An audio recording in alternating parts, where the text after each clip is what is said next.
Well, hey, Kristin. Hi, Owen. How are you Pretty today? good. So my guest today is Kristin Lewis with Mortgage Investors Group. And Kristin, I'm not going to tell you or say how long you've been a mortgage loan officer. Let's just say I've been in real estate for 16 years. You've got me beat by quite a bit. Yes, I do. So safe to say you know a thing or two about mortgages. I would say it's probably a safe thing to say because I actually started in the business as a loan processor. So I think that kind of gives me a leg up on understanding the process Yeah. because not only do I originate and kind of set the place of where you need to be, I've done the background work too as far as getting you there. Right. So what you're really talking about is you have to package everything up nice and neat so that when you hand it off to the underwriter, they understand completely what's going on with the borrower. Exactly. We just build a beautiful little package, kind of like baking a cake and putting the icing on it, and Yeah. letting the underwriter say, "Yep, that tastes great." So it's not a matter of just here's my W-2 and get me approved. Not quite exactly that. It's a little bit more in depth than that. Okay. So before I take any buyers out on property, the first thing I ask them is, are you working with a lender? If they've got a lender relationship together with somebody that, I know of and I know it's trustworthy, I'll say, yeah, okay, fine, that's nice. And I'll contact that lender and get their details on it.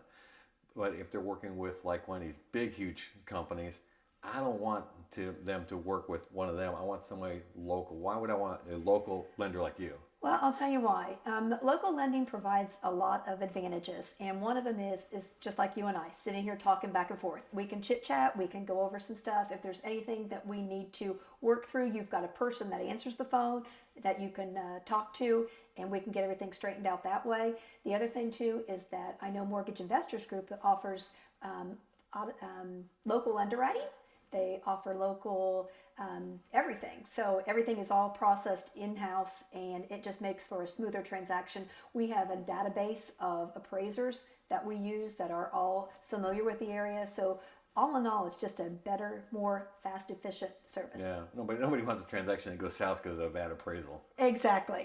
So I'm hearing the advantages to a local underwriting is if you have a problem, you're not just picking up a 1-800 number and going, I need to talk to somebody that's handling this loan. You've got the name and number direct to that person. Exactly. And they are people that are working with you as opposed to against you. And that is such an advantage when you're working with a local lender because they want to make that loan as much as you want that loan. Right. So those underwriters, they are looking at it from, well, if this doesn't work or if this doesn't fit the box, then let's see if we can do this and that kind of thing. So that's Right. a great advantage. So what happens, what's the process that when I send a buyer to you and I tell them, hey, call Kristin and get pre-approved, what's the process that you do on your side to get that pre-approval? Well, what I'll do first is I will talk to them, okay, and I want to find out some of the basics, okay. For example, are you going to occupy this as a primary residence? Is it going to be a second home? Are you planning on investing, using it as an investment property? Those kinds of things, because that's going to kind of direct me into which loan product that we're going to use. The same thing with like down payments. I got to look at what your down payment abilities are. So if you are looking for, such as a first-time home buyer that's got limited funds, then I know which product to kind of start them in. So I really will take your customer and we'll chit-chat with them for a few minutes and kind of get some of the preliminary stuff and the basic questions out of the way, I guess, if you will. Right. And then I will direct them to my website, and then I will have them fill out a risk-free, no obligation application, and then we'll take the process from there. So do they ever have to actually step foot in your office? Technically, no. It's always fun to meet them, and I always attend all my closings unless they're far, far away. But yeah, absolutely. It's always a pleasure to get to meet them, but they don't have to. One of the reasons people use those national companies is they just go online and apply, and essentially you've got that too. I've got the ability to do the exact same thing. Yeah. Well, ain't technology grand? And technology is grand. Yeah, but it's nice to have a phone number on the other side. And then when I give my buyer a phone number, that's not your office number. That is your cell number that I'm giving out. You're exactly right. I do, and I access it 24/7. So do you think that's a risk? It's all right. I'm not running into any problems yet, so I'm good. Okay. So normally, before I turn them over to you, I make sure that they have some basic qualifications for a mortgage. Now, obviously, I can't take an out mortgage application or anything like that, but I can say, you have a job. And just basic stuff like that. But you'd be surprised how many people will say, no, but I have a great down payment. But a down payment doesn't get you a mortgage, does it? Not in this day and age. And I'll be honest with you that when they made those changes back in 2010, it came back with the ability. You have to show the ability to repay. Right. So, and that's with any mortgage. And the reason is that banks and financial institutions and mortgage companies want to know that they've got the ability to repay, is because in the event that that house goes south, and then they can say, well, I didn't have the ability to repay. Yeah. We have to absorb that problem. Right. Yeah. It's amazing that you would think that's a pretty much common sense thing. You would think, but you would be Right. amazed at how many times I do get that question. Like, Yeah. well, I'm moving to the area and I don't have a job yet, But I'll find one soon. but I'll get one. And you probably will. And in that particular case, I got to tell the folks, yeah, you might want to get that job lined up first and then do it, because you have to have a nice little sequence. So you just can't come to an area, look for a job, and buy your house Buy first. a house first, So, exactly. All right. Now, Go ahead. there are some people, though, that will say, you know what, eventually I want to move to Tennessee. And so what they'll do is they'll start out with a second home Right. and buy a second home in our area.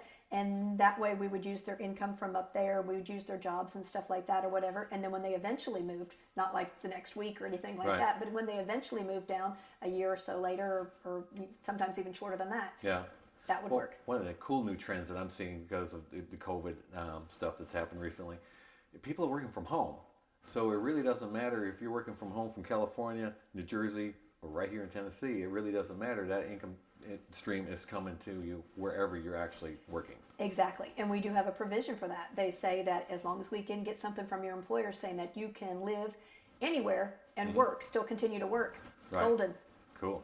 That's pretty. Before, the only customers I had like that were truck drivers, because they work wherever, and as long as they've got loads with whatever carrier, it didn't matter where they live. But now I'm seeing people that just office jobs and even government jobs. They can have the ability now to live any place, and why not live here? Why not live in East Tennessee? Yeah. All right. Briefly, you went and you said the word products. I thought we were just talking mortgages. Okay, well, I'll tell you what. Within mortgages, there are several different products that are available. For example, we've got conventional financing, which is going to allow any type of occupancy, whether it be a primary residence, a second home, or even an investment property. Again, each one of those products within have got different specific guidelines. But another product, for example, is USDA. USDA is a 100% financing, and it is a wonder for first-time home buyers. Don't have to be a first-time home buyer, but you can be a first-time home buyer. And if you've got limited funds for down payment, that's an excellent resource for that product. Also, we do FHA loans, and usually the biggest advantage on an FHA loan is you are going to get a little bit of a lower interest rate. You've got some MIP fees, upfront MIP fees and things like that, but the PMI factors is standard. It's not based on credit score tiering, so Right. that sometimes is an advantage to some of the people that have got some of the lower credit scores. And then also it's got a small down payment, which you can't even get a gift. And when I say a gift, again, there are specifications and things that go along with that, but it is a possibility. It sounds like in your business, every loan has their own little rule book. It really does. I mean, it really does. And then you just have to sit down, hone in on one product, and then start saying, okay, this, and this, and Right. then just make sure that everything that they want to do fits within that product and Right. fits within our mortgage loan box. Also, we do offer a VA loan. So if there's veterans out there, we've got loans available Yeah, for and those that's a as well. great benefit to the vet too. It really is. It's a good one because you can do the 100% financing, and again, there's no PMI with that Yeah, product. So yeah. that's a good advantage. They've served our country. It's time that we It's time give we them repay a little them. something too. Exactly. Yeah. Totally agree. So one of the first questions after somebody's pre-approved that I ask a buyer is, do you know what kind of loan you have? Now, tell the studio audience why I want to know that as a realtor. It's important to know that as a realtor because, again, each one of those loan products have got certain specifications. For example, if you want to include closing costs, if you want the seller to pay a portion of those closing costs, it's important for you to know what type of loan product that they're getting. Because, again, if they're getting a conventional loan with 5% down, they're limited to 3%. That's the amount that the seller can pay. Whereas if you're doing a government loan where you're looking at USDA or FHA, a seller can actually pay up to 6%. Dang, that's a lot of money It's there. a lot of money, and I don't want to scare you, but that's the maximum amount that they're allowed to pay. It's usually not that much, So but I'm going to tell you, I've actually done USDA transactions where the buyer had literally $100 into the transaction, and that's it. And the seller paid all the rest of the expenses. and it does. It happens all the time. I've done a transaction, to be honest with you, where the buyer got their appraisal feedback. Do you know what I mean? Yeah. Like we pay, Got a refund. collected. Yeah, And that happened to me 2 weeks ago. it's amazing. Yeah. Yeah. And it's just totally incredible that you can leverage somebody else's money, lock it in for these historically low interest rates, and it's locked in for 30 years with Yes. no money out of your pocket. With no money out of your pocket. So, and that was their first home too. So, Makes it nice, doesn't it? yeah, Good feeling. it does. So one other thing that buyers come to me all the time and they say, yeah, I want to finance. I want to get an FHA loan. And oh yeah, a fixer-upper is great and I can fix that sucker up. So what do you say as a lender? Well, as a lender, I'm like, no, please no. But no, in all seriousness, I do know that there are again, we're going back to the product types, and each one of them are going to say certain specifications. For example, the government loans, a little more strict, okay? They do have to comply with the HUD handbook as far as the specifications for the appraisal approval. There can't be any safety issues, any of those kinds of things. So usually a fixer-upper, depending on how bad it is. If it's cosmetic, Generally okay. We're generally okay. Yeah. You're exactly right. But they do offer FHA does offer a 203K loan, which is a rehabilitation. So when they go Right. in and do that, but I do know that with COVID, I hate to say that word and I hate to say that, but Yeah. they have kind of put that on, let's say, postponed it for a while. Right. It's one of the ones that they're not looking at it's right never now. been super popular to begin with. Not either. for lenders. Yeah. Well, not for consumers either, because there's more hoops to go through. Because one of the things that people want with a fixer-upper is to fix it up themselves, and the rule is a licensed contractor has to do the work, and so that usually puts the kibosh to that. Yeah, exactly. So, the other reason why I want to know different loan types is I know, for example, an FHA loan, they're going to be concerned with that railing off that porch on the front, and a conventional loan's not really going to care about it. Exactly, So because again, we're going to go back to the fact that that railing is going to present a safety issue, Right. and so Right. and that's one of the things that they do look for. That's what they're looking for. So a lot of times what I'll do when I write up an offer, if I know the buyer's FHA and I see something that the appraiser's probably going to kick on, and it's usually railings, the little downspout thing on the water heater, there's some common things that the appraiser's hone in on. I'm going to ask that other agent, if it's not my listing, to take care of those items before the bank appraiser gets there, so those things are completed, because I know they're going to trip it up. And that's a great realtor, because I'll tell you why. That's saving your customer, your buyer, $150 for a final inspection. Well, that's true. I'm looking at it like, okay, that final inspection, appraisers are busy, now I've just delayed the closing a week. Exactly. So And it's something I saw ahead of time that could be taken care of ahead of time. And usually, like to fix the water heater, that's an easy do-it-yourself job for $10.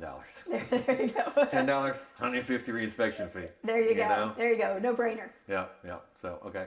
So, once we're under contract and we're in the process, what's the number one thing that you can tell a borrower not to do between going under contract and closing day, other than losing their job? Okay, that's easy. That was easy. But that would be my number one choice. Don't do anything. Don't change employment. You know what I'm saying? Right. Because it just kind of creates more of it's going to create that delay that you're looking at. The other thing that's really important is that the investor wants to make sure that when we take a picture of your credit, okay, when we snapshot a credit report, they want to make sure that you're not going out there and buying anything else. So don't get the cart before the horse. Don't go out and buy all new, brand new furniture for your new home that you're getting until after closing. Or don't decide that you want to purchase a new car halfway in between, to go in that new garage. Don't even look. Yeah, don't even look. I mean, even it look. really is, because again, it's not that it's going to not qualify them. It can, but it's not 100% sure that it would. But it's just the extra documentation process Right. that we have to go through, that we have to assure our Fannie and Freddie and all the people that we sell these loans to, that hey, they're still qualified, it's still okay. Yeah. You know. So when you take that loan application, you take a snapshot and look at their credit scores, right? Correct. And then right before closing, what happens? Well, then they pull another credit report. And in all honesty, and I feel like any prudent mortgage lender does this, is that they've got a monitoring service, okay, that they pay for. And basically when I pull your credit, okay, this monitoring service is going to go into action, okay, and it goes all the way until we say turn it off the Right. day of closing, okay. Right. And again, it's going to do exactly that. They're going to alert us and let us know that if, hey, Owen just went out and started shopping at Toyota of Knoxville. Okay, we're going to get a notification, and then Kristin's going to call Owen and say, "Hey, What are you Owen, doing? what are you doing? Did you buy a new car?" That kind of thing. Yeah. And then also, again, at the very, very end, you're right. They just want to make that absolute 100% assurance that nothing else has changed in your credit that would disqualify you for the mortgage they're about to give you. Right. So they do pull what they call a soft credit report. So it's not going to do a hard pull, which is going to adversely affect credit scores or anything like that. But it is just going to give them another quick snapshot to say, Make okay, sure everything's kosher. exactly. Yeah. So since we're on credit scores, I'm not going to ask you the question of what credit score do I need, because that varies from loan product to loan product. It really does. So, but I know there are many different scores out there that are used for different purposes. So if you go out and get a car, they use one credit score. If you go get a credit card, it's another credit score. If you buy a home, it's another credit score. So when somebody pulls their credit from a place like Credit Karma or someplace like that, how reasonably close is that to being what you're looking at? Well, I'll tell you what, I've honestly seen both spectrums. I've seen where when they're doing the Credit Karma and it can be relatively close, and then I've seen other times where it's not close at all. Like Zillow. Yeah, okay, like Zillow. There you go. But I mean, Yeah. it's the truth. I mean, and I don't know exactly what rhyme or reason that Right. there is, Right. but I do know that you do have to have specific credit scores, and we are going to pull a mortgage credit report, and it's going to be pulled with all three repositories. So we're looking at Equifax, TransUnion, and Experian. And what we do in the mortgage industry is we take all three of those credit scores, we throw out the top, we throw out the bottom, and we base everything on The that middle mid score. Gotcha. And another thing I might mention about, just the lender that I work with, Mortgage Investors Group, is that we've got a product that we've got set up with the credit bureaus. So let's say, for example, you need a 640 credit score and your credit score is 639. Okay, we've got the ability to go into our credit scoring system, into our credit bureau agency, and hit what we call it Wayfinder.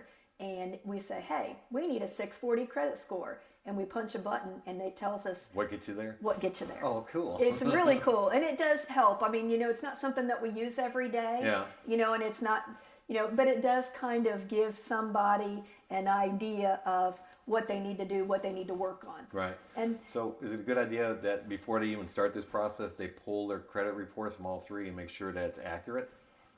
it's not a bad idea. The only thing is that I do know that with the free credit report that you're entitled to every year, that every consumer is entitled to every year, they don't put credit scores on there. Right. So that kind of makes it a little difficult. I mean, you would be able to identify if there's things on there that aren't supposed to be on there, Right. that are inaccurate and things like that you could work on. Right. But it's not really going to give you a total feel for what is your credit score. Gotcha. Okay. Well, I think we got a pretty good basics of what's in the mortgage Yes. business here.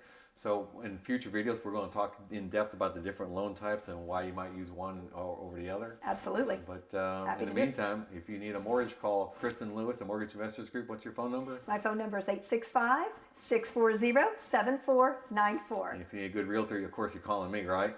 Absolutely. 865-406-0226.